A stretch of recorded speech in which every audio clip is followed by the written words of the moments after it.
Hello friends, myself Ashok Bagda from Dr. Subhash Technical Campus, and today we are going to discuss about concept of direct crank and reverse crank from the subject dynamics of machinery. So let us start. My dear friends, first of all, we have already discussed about a balancing of multi-cylinder engine. In a balancing of multi-cylinder engine, we have balanced primary forces, primary couple, secondary forces and secondary couple, because the unbalanced forces are in a different plane. But in a radial engine and V engine, all connecting rods are connected to a common crank, and these crank revolve in a one plane, and hence there is no primary and secondary couple. So if we want to balance a V engine or a radial engine, then we have to balance only primary and secondary forces. This concept of direct crank and reverse crank, it is also used for the balancing of radial engine or to determine the magnitude of primary and secondary forces in radial or V engine.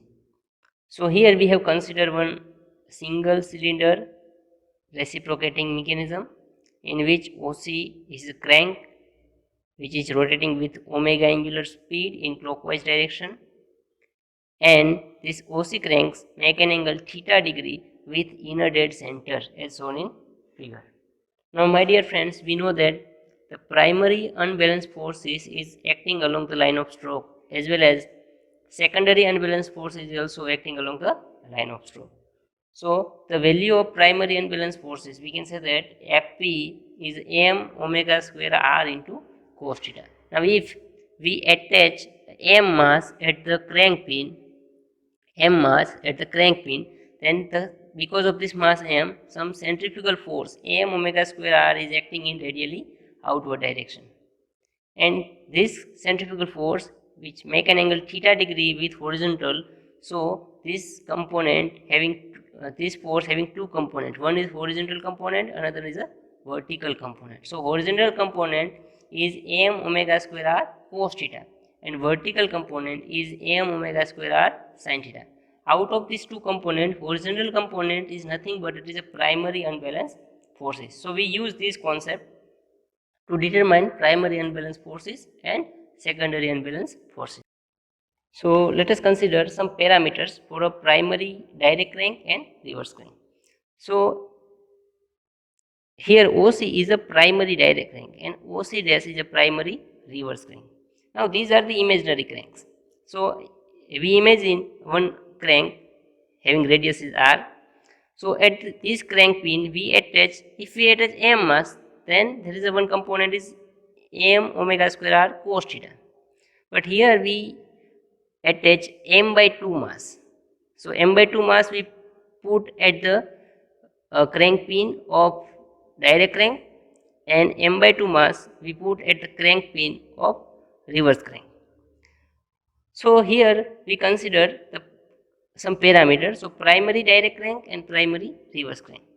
So primary reverse crank, it is nothing but it is an imaginary image, mirror image of a primary direct crank. So radius of primary direct crank is r, angular position is theta, so we consider theta. So theta is the angle of primary direct crank with inner dead center in clockwise direction, and angular speed of the primary direct crank is omega, it is also in clockwise direction. But in case of primary reverse crank, we consider radius of crank is r, angular position is theta, but in anti-clockwise direction, theta in anti-clockwise direction. So minus theta, we consider theta, angular position is minus theta, and angular speed, it is omega, but in anti-clockwise direction.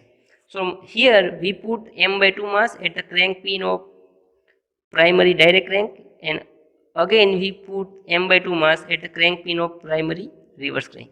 So this, because of this m by 2 mass, there is some centrifugal force m by 2 omega square r, and also in a reverse crank there is some centrifugal force m by 2 omega square r. This force which make an angle theta degree with horizontal line, so having two components, one is horizontal component, another is vertical component. Same way the reverse crank having, because of the reverse crank centrifugal force, this centrifugal force, there are two components, one is a horizontal and another one is a vertical. So if we consider horizontal component, then the first, because of the primary direct crank, the horizontal component is am by 2 omega square r cos theta, and because of primary reverse crank, another horizontal component is m by 2 omega square r cos theta. But these two components are in same direction, so if we add these two components, then we obtain primary unbalanced force F is am omega square r cos theta. And these vertical two components having same magnitude but in opposite direction, so that these components are balanced. So total component of centrifugal force acting along the line of stroke is m by 2 plus m by 2 omega square r cos theta. So we consider m by 2 omega square r cos theta. So this component of centrifugal force acting along the line of stroke, which is equal to the primary unbalanced force. So now we get the primary unbalanced force is m omega square r cos theta. So this component is achieved by putting m by 2 mass at the crank pin of direct crank and reverse crank. The component of centrifugal force m by 2 mass placed at the crank pin at a point C and C dash normal to the line of stroke are equal to m by 2 omega square r sin theta, but opposite in direction to each other, hence the components are balanced. So we can say that vertical components are nullified.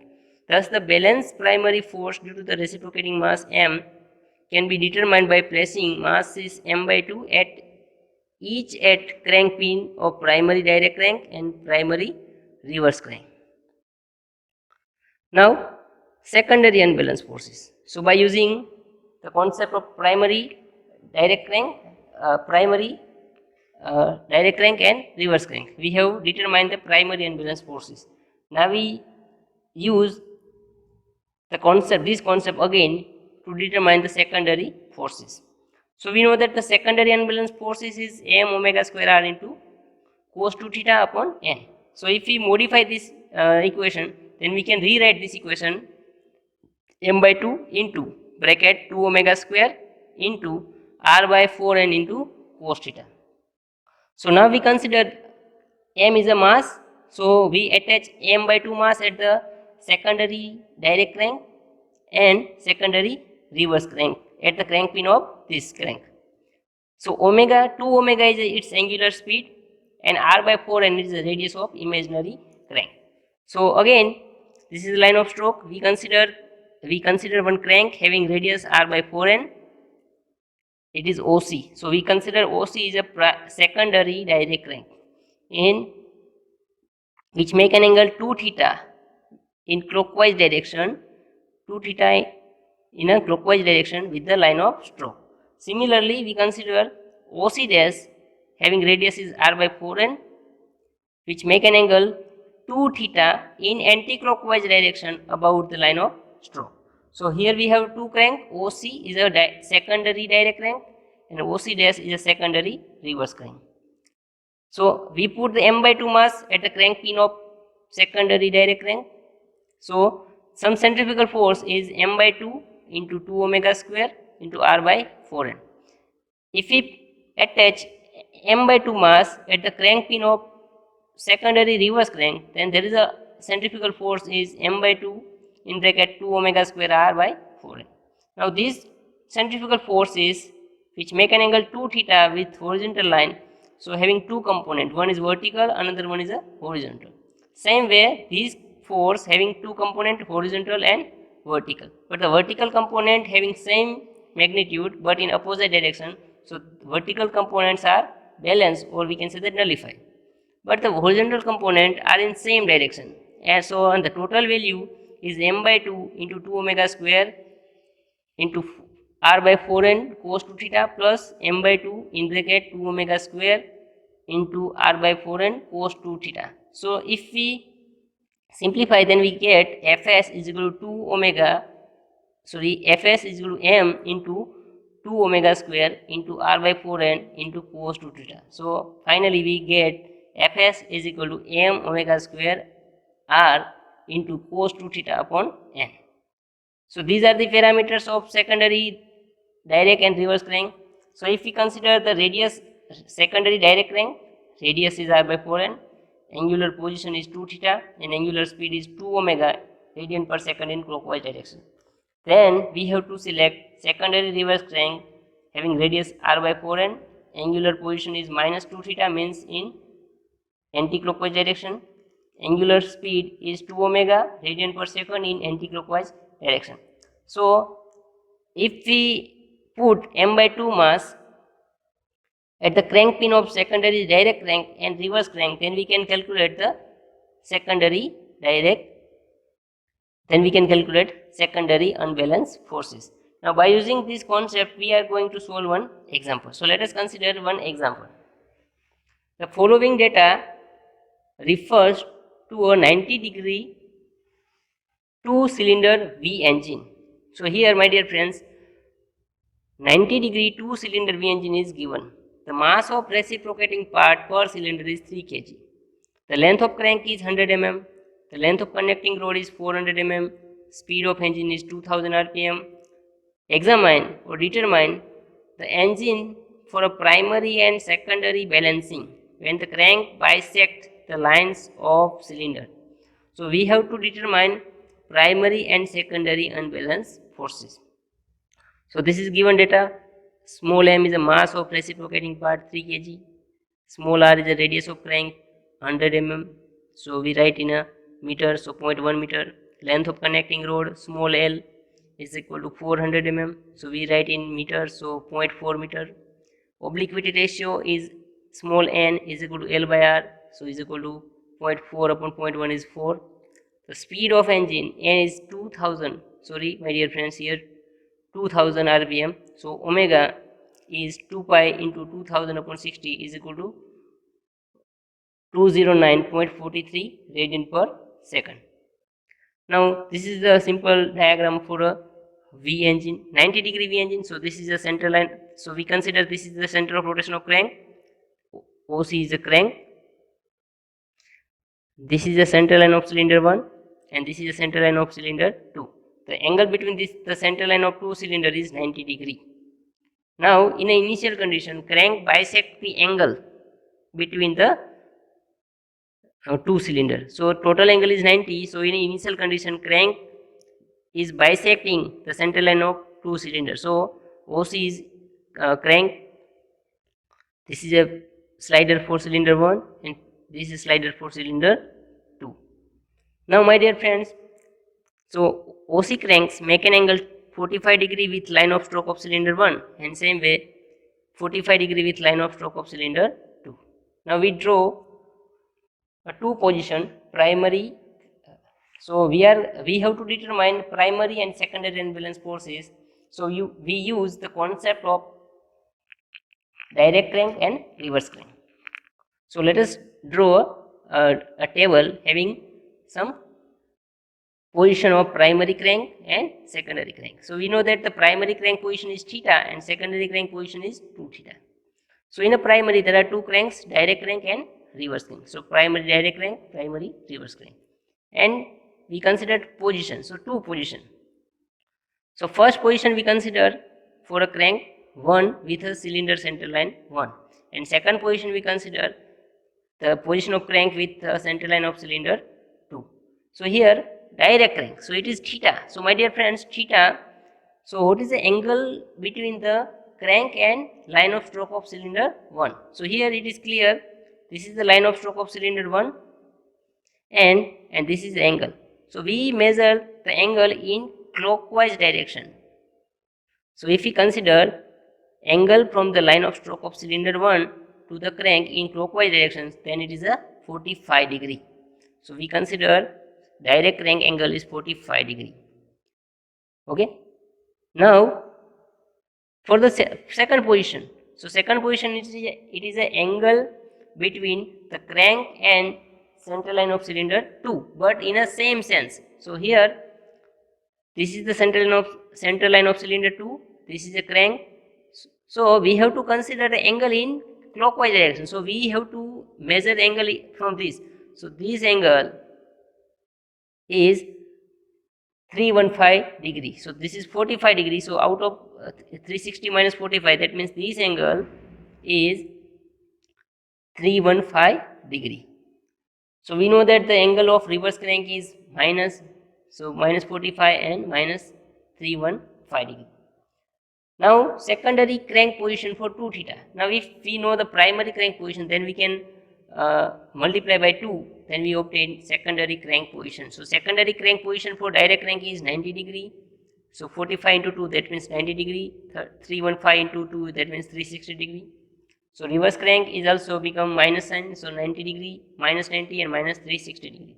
So first we draw a primary crank position and secondary crank position. So let us draw a primary crank position and secondary crank position. So first of all, let us consider this is a crank. This is the center of rotation of crank and this is a crank. This is the line of center line of cylinder 1 and this is the center line of cylinder 2.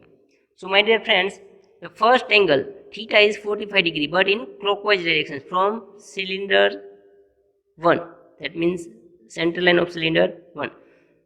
So we have to put a crank m by 2 mass at the crank pin, but at what angle? At 45 degree. So this is the center line of cylinder 1. From this line at 45 degree in clockwise direction, put here a crank 1, position of crank, first position of crank, and the first position of crank, at this point we attach m by 2 mass. Okay, then second position is 315 degree from the center line of cylinder 2. So this is the center line of cylinder 2, and from this we put 315 degree in clockwise direction. So again same position. So crank 1 and 2 both having same position, and this, so we attach m by 2 mass and m by 2 mass. So total mass is m and some centrifugal force is m by 2 omega square r plus m by 2 omega square r. So primary force in a vertical direction is m by 2 plus m by 2 into omega square into r. So m omega square r. So if you put the value, m is 3 kg, omega is 209.43 square into 0.1.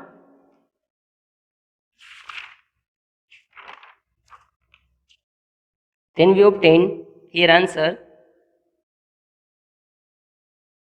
is equal to 2741.55 Newton. So this is our primary unbalanced force in a vertical direction. Now reverse crank position. So again this is a crank, this is a center line of cylinder 1, this is a center line of cylinder 2. So in a reverse crank it is minus 45 degrees angle, theta is minus 45 degree. So in a direct crank we have considered clockwise rotation, clockwise measurement, so we consider in anti-clockwise, minus means anti-clockwise. So this is the center line of cylinder 1, from the center line of cylinder 1 45 degree in anti-clockwise direction. In anti-clockwise direction we put the position of crank 1 here. So this is the first position of crank and we attach m by 2 mass here. Again if we consider minus 315, then this is the center line of cylinder 2, center line of cylinder 2, and this is the minus 315 degree. So this is the position of, this is the second position of reverse crank.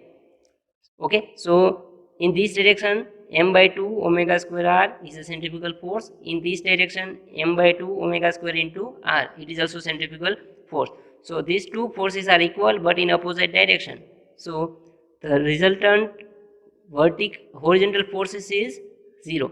So primary unbalanced force in vertical direction is 2741.55 Newton, and primary horizontal force is 0. So total resultant primary force FP is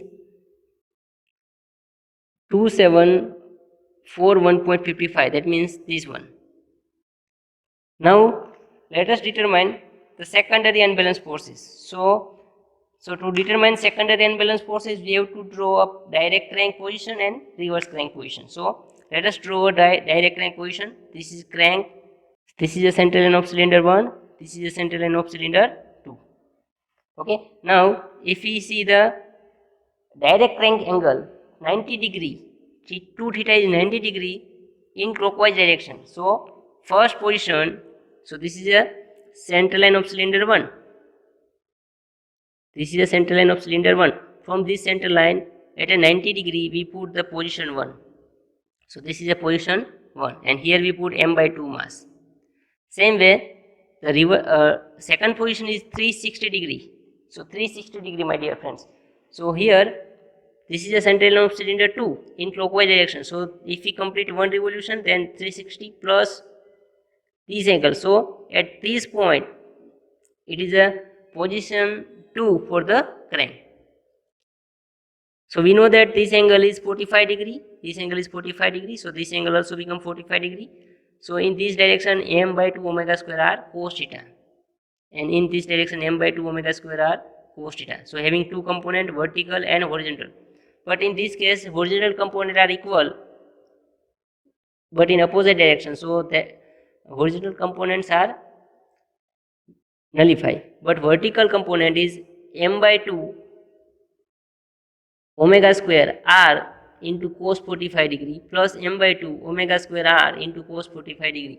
So vertical component of secondary forces is 2 times m/2 into cos 45 2 omega square into r/4n, because we know that the secondary crank is rotating it at a 2 omega speed and r/4n radius. So total vertical unbalanced force, secondary vertical unbalanced force is this one. Now if we draw a reverse crank position, secondary reverse crank position, so this is a crank, this is the center line of cylinder 1 and this is the center line of cylinder 2. Now if we see a data, the reverse crank is minus 90 and minus 360 degree. So we put, this is the center line of cylinder 1 in anti-clockwise, that means minus. So here at a 90 degree we put the position 1. And same way, if we start here from the center line of cylinder 2, this is a 360 and this is a 630. So it is a position of crank, second position of reverse crank.